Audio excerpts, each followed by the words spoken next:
folks, welcome to Crowd Surfing. This is a show in which we talk about Kickstarter and the board games that are on Kickstarter at any given point in time. It's a few days later than normal because of Gen Con, but there is still a lot of stuff. Although not as many projects that are ending in the next few weeks. I was surprised at that. I thought there would be more stuff going on because of Gen Con.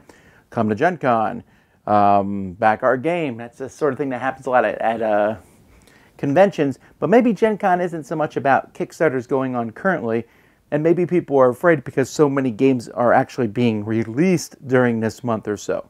Who knows? There's still quite a few games. Let's take a look.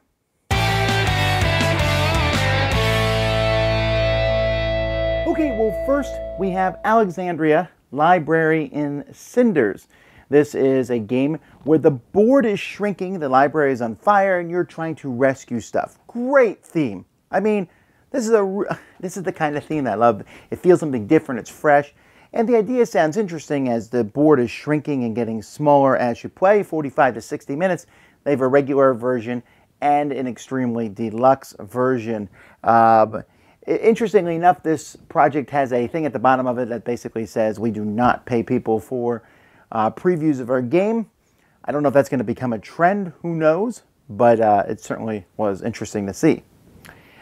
Steam Rollers, this is supposed to be the definitive roll and write train game. I'm always cautious when someone calls anything the definitive. Let us call it that. But it does look interesting. Roll and write is essentially where people roll dice, and in this game you roll dice, you'll draft them and then write on a board. You each have your own personal board, a train board connecting tracks and stuff. The idea of a roll and write train game does sound interesting. Most roll and write games so far have mostly been numbers or, you know, having things next to each other. The idea of drawing trains out, that's fascinating, so I hope this one is good. Rolf, which I guess is a mix-up of rolling on the floor laughing, but this is the kind of game where you are going to say something to a person. Like you might say, show a G, and of course we all know that's good, but you need to say something else. So I might say gracious.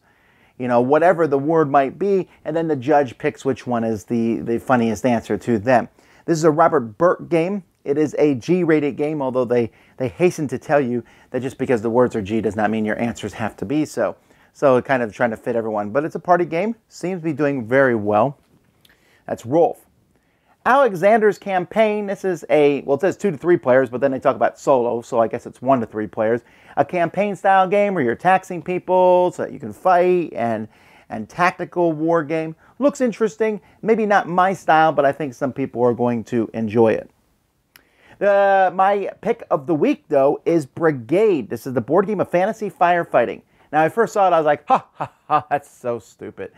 And then I looked at it. First of all, it looks amazing. I really like the look of this game. But the idea is interesting. There's a town, and there's fires being set in this town by wizards who are, or somebody, you know, setting magical fires, and you are one of 4 competing fire brigades. And they actually make fun of the fact of like, oh yeah, you think this is weird? Well, here's a newspaper, read and figure out why there's so many different weird things in this game. But then you need to go put it out. Now, I'm really attracted by the artwork of this game. Fantasy schmantasy, you know, we see a lot of fantasy. A fantasy fire game. This almost has a Terry Pratchett look to it, I feel. And so I'm very excited about trying this one out. It's my first time group. They've not made any other Kickstarters, but this is a pretty neat undertaking. It looks really cool, so I'm excited about this one. Custom 3D printed accessories for Scythe. I actually had a chance at Gen Con to see these. You can get faction boxes that are the color of each faction. There's a coin box which holds all the coins, different tokens for things. I like it. My biggest concern, I mean, I would like to get some of these. My biggest concern is that they are being 3D printed. I would hope that they would be 3D printed for prototypes and then manufactured, because they look 3D printed. Now, that still doesn't mean they look bad. I have 3D printed stuff here in my own collection. I believe you can see a 3D printed tower, blue tower there in the background. But I don't think 3D printing is at the point yet where you're like, oh, that's indistinguishable from actual manufacturing. Still, though, interesting. And, of course, we always want to make Scythe look better. Off the Rails. This is a goblin minecart game. They call it roller coaster type game where there's these goblin minecarts zooming around the board. You're trying to pick directions, increase and decrease speed. I've seen a lot of games that are I have this kind of idea, maybe not in Goblin Mines. The whole minecart thing is interesting. Not sure why they have to be goblins, but that does seem to be the prevailing thing in fantasy these days.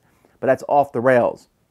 Mayday is doing another Crokinole board. This is their 5th Crokinole board. Now, I reviewed their first board way back in the day, and it was a decent board. It was a good board. I don't need to buy a $500 Crokinole board, so theirs was like a $100 board, you know.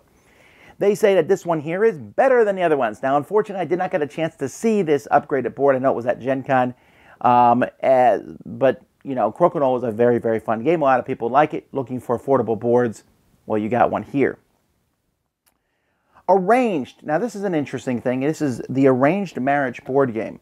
Now, arranged marriages, I think most people would agree, they're probably not a good thing, right? And this is a game that's kind of showing how people in these arranged marriages can lead to abusive or loveless marriages.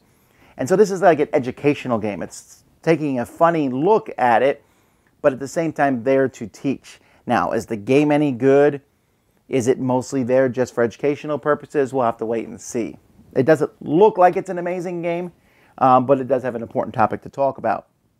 A Dog's Life. This is the, I'm not really sure. I've already played and reviewed A Dog's Life. I got it at Essen last year. So I think this is another publisher bringing it out. Seems to be doing very well. A Dog's Life is a decent game. It's a family game where your dogs are running around town, delivering newspapers, eating food, peeing to mark their territory. Kids are going to like it, especially with the nice pieces. Wits and Wagers Vegas. This is a new upgraded version of Wits and Wagers. We played it actually at Dice Tower Con. And it's essentially the same game, but it's a much bigger board. Everything is grandiose looking. You can now bet on a specific player getting it right. So you can like do a 10-to-1 bet. You can bet on certain numbers, almost like a red and black bet type feeling on the board. So there's more ways to bet. This is the way I like Wits and Wagers to be. So this will be the set that I will get when it comes out. Dare to Dream, an asymmetrical card game of nocturnal terror.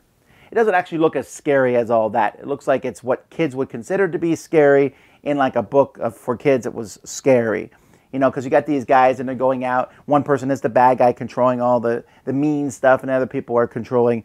They look almost like toys or things that are fighting back. I like the look of it. So, you know, there's a lot of these games that are dark and mean. This one doesn't look as bad as those. One person's the darkness. The other people are the dreamers. Almost sounds like one of the Freddy movies. Tanto Curie Winter Romance. Yeah, you can now add butlers to the game. And now the butlers and maids can fall in love. This is a deck building game that has built its own culture. I'm not part of that culture, but a lot of people really like this game. I'm not as keen on the theme of it, but there you go. And apparently lots of winter background always means romance. There must be no romance here in Florida. And then Brave Guard. This is a fantasy adventure game. I almost skipped this one when I was going through, but I took a look at it. I like the idea of it. I like the look, although a lot of it is 3D generated, the cards and such. Yes, it's more fantasy. Yes, it's another fantasy adventure game, but this one has a bright, cheerful look. It almost looks like an app came off the page and became a board game, or came off the screen and became a board game. So excited about that. That's Brave Guard.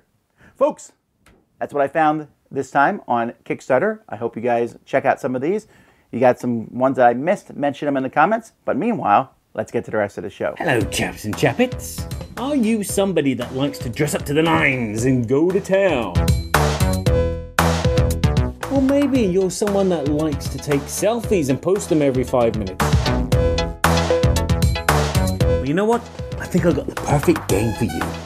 Cover Me is an original idea where the mechanics and the theme mesh together really, really nicely. In Cover Me, players are editors of fashion magazines. Every month they're going to be choosing one of their models to feature on the cover of their magazine, because every one of your models will affect the public and influence them in the way of fashion.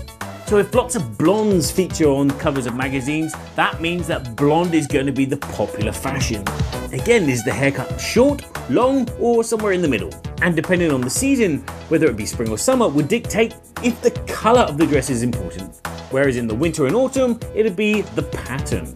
And after 3 editions have been published, you're going to see how well the public has accepted your fashion tips. and then you'll verify if one of your models has all 3 elements that the public think are popular. If any of them do, they will score at the end of the game. If there are some that are close, they will be used to influence the next season. And if all 3 of your cover girls go totally against what the trend is, you know what? They make a cult success and you score all 3 of them. Every year a new dress will be introduced, so green will be the new black and black will be the new green and so on and so on. After 3 years you'll count all your models and the colours of their dresses, because different dresses will give you different points. The player with the most points is the fashion king or queen. So if a light family friendly card game about fashion models is your thing, then maybe you should go check out this Kickstarter, which runs until August the 25th.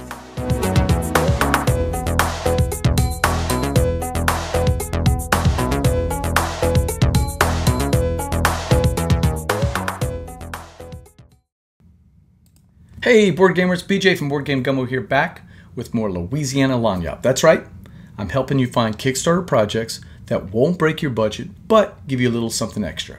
This time, we're looking at Vegas Wits and Wagers by North Star Games. Vegas Wits and Wagers, it's a spicier version of Wits and Wagers Party. We're all familiar with that. You can find it at mass market retailers like Target. You've seen the Dice Tower crew run it as a game at conventions. It's a great game where over 7 rounds, players in groups, as many as 14 I've run, try to guess the answers to the ridiculous questions. If you get close without going over, bets are paid off, and the winner is the one with the most money at the end of the game. This game fits the criteria for Board Game Gumbo Lagniappe. Why? Because the price point is relatively reasonable. It's $25 for the Vegas expansion only, with very, very cheap shipping to America. And when I say 25 bucks being cheap, I mean a good price. Take a look at this thing. I mean, this is the mat that you get with it. It's giant. I mean, I can barely fit it on the screen here. It's huge. It also comes with these 2 little mats that you can use to cover some of the bets when we're not using them. When you look down here, what does it come for the Lagniappe? Well, that's the original base game of Party Edition. See that Elvis on the left-hand side? That Elvis was the #1 answer that was not used. In other words, you couldn't play it. But in Vegas Wits and Wagers, you get to play as Elvis, and it comes with extra markers and a bunch of new questions as the stretch goals are hit. And because the action is higher, you're going to need more money. They give you more coins. Why do you need the coins? Because of those 2 bets on the right side and on the bottom. On the right side, we got the long shot. If you hear the question and you think one of your friends knows the answer, well, you can throw a long shot bet that'll pay 10-to-1 odds. The ones on the bottom, those 2 bets, the red and the black, that's just betting one side or the other. If you think this side of the board or this side of the board knows the answer to it, you can get 1-to-1 odds. So when we're talking about Lagniappe, we're getting an Elvis board and we're getting some money. If it's all the criteria, it's got a price point under 25, it's got really cheap shipping, it's got excellent components, and a little bit of Lagniappe. That's Lagniappe with Vegas Wits and Wagers from North Star Games. Hit me up on Twitter at BoardGameGumbo or on Facebook at facebook.com/BoardGameGumbo. Tell me your thoughts about Vegas Wits and Wagers. Until next time, laissez le bon temps rouler.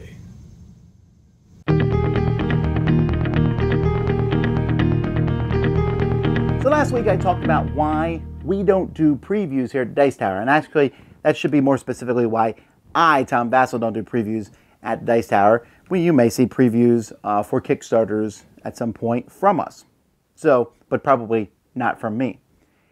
But I don't have a problem with Kickstarter previews, and yet at the same time, I think that they can be problematic. Now, I gotta be really careful talking about this because I am in no way trying to criticize people who do previews for games.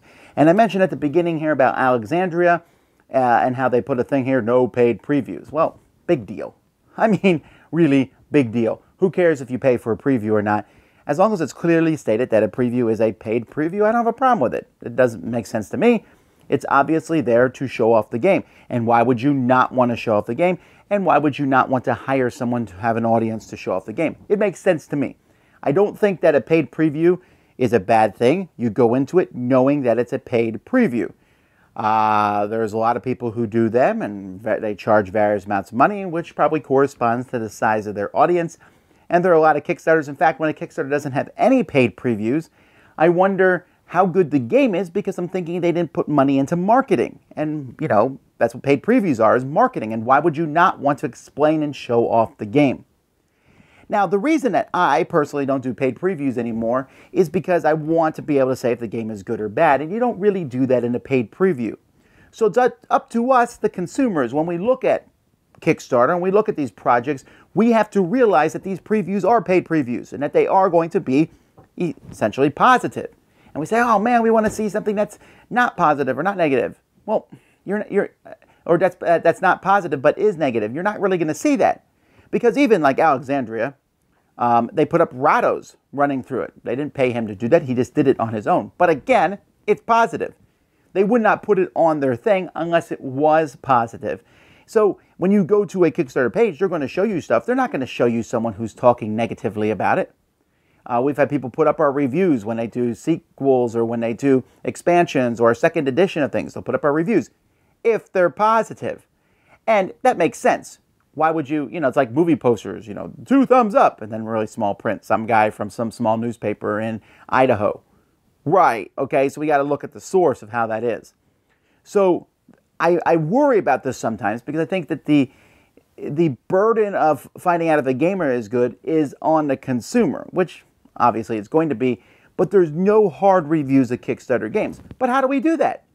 I thought about this. It'd be great if there was a Consumer Reports where someone said, send me all the Kickstarter games and I'll tell you if they're good or bad. That would be fantastic. I would subscribe to that person. The problem is, who's going to do that? It's a tough job. You'd have to play Kickstarters all the time. You'd be playing them almost at exclusion of anything else. You wouldn't get to play published games very often. Some Kickstarter creators would love you. Some would hate you because I tell you what, when you do a bad review, the Kickstarter creators would blame you. This person would have a hard time going anywhere because people would be constantly saying, you're the reason my campaign failed. And of course, this person would be biased and all. When Consumer Reports does something on a product, they can run it through some standard tests. You can't really do that with a board game. It's kind of a gut feeling. Not to mention, you're really not reviewing the final game. I know some people say components and stuff don't matter to a game. Pfft, balderdash. They definitely do. And a game without components is just not the same game. Or on the other hand, you might have some really nice custom prototype that was built specifically to make you like the game, and then the final result might not be so good, although that is rarer. So previews, I think that they're important on a campaign. They're good to look at. It tells you about the game. They're informational. Realize that they're paid advertisements. That's fine. Again, I don't think that's a problem. I think that information should be out there. But at the same time, they're not going to say a lot of negative things about the game. And even the unpaid ones, again, are fairly positive. Very rarely do we see unpaid previews for Kickstarters that are bad. So this overwhelming positivity thing, is it bad for the industry? I don't know. I do want to discuss it more next time, but I just want to talk a bit about previews today. Meanwhile, you probably want to listen to this guy more than me.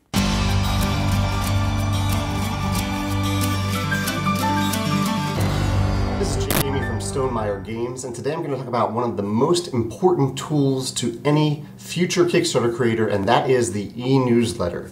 Having an e-newsletter as a place for people to sign up, to learn more about your product or your company or yourself at some point in the future when that information becomes relevant is incredibly important. At any point in time when you start talking about your product or your company or whatever you're making, if people don't have a way to sign up right there at that moment, or a few minutes later at the very most, then they might just forget about you. They may never come back. They may never hunt you down to find out more information about it. But if you can get their email address and put it and sign them up for an e-newsletter, and by that I mean if they opt into the e-newsletter, you can't just sign people up randomly. If they opt into the e-newsletter, then at some point in the future when you have important information to share with them, you know that they're going to get it. This is more important than a Facebook page, it's more important than a YouTube channel or any of those things, because you don't always know if people are going to get that information. With your Facebook feed, you don't get all the information from all the pages. With YouTube channels, you have to go out of your way to look at your subscriptions on YouTube, whereas an email is always going to go to the person's inbox. They're always going to get it. Even if it's in their promotions folder, at least you know it went to them and they might look at it at some point in time. A few quick tips for those of you who already have e-newsletters.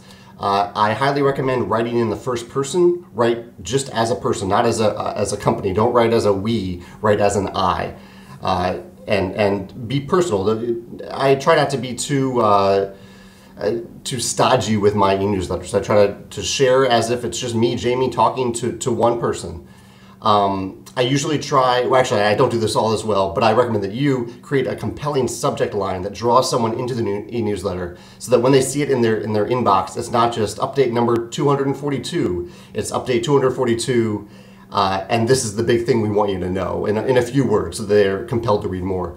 And last, I suggest that you send the e-newsletter on a regular basis, but not too often. Usually I think that amounts to every 1 to 2 months, or whenever you have really, really important and urgent information to share. If you start sending out that e-newsletter once a week, even once every 2 weeks, it can get to be too much and a person can just get used to trashing it or ignoring it.